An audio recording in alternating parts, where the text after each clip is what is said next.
and Family Channel มันจะกินแบบง่ายๆนะอาหารแบบง่ายๆมกไก่ผมมีใบตองเอาเกลือเห็ดมกไก่ใส่ข้างในกระปิ้งลูกข้างอีกแล้วกาด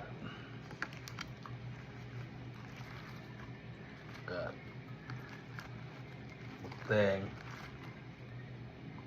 ซอยข้าวน้อยนึงเจ้าลองซิมื้อคำที่แรกแซ่บเลยแกะหมกไก่เซนข้าวเบื่อเซนจะมะเขือน้ำแต่ทุกอย่าง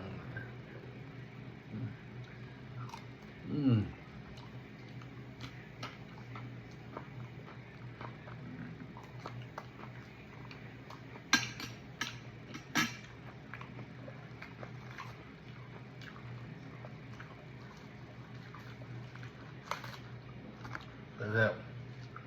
ผักกาด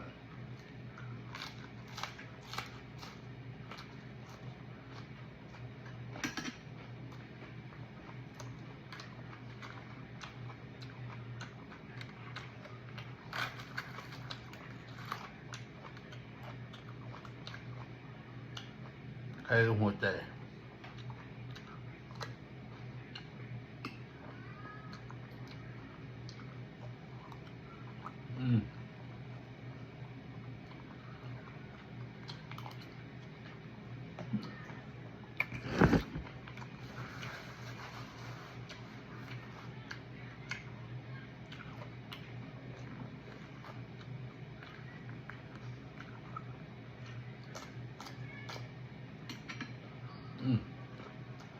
ครับ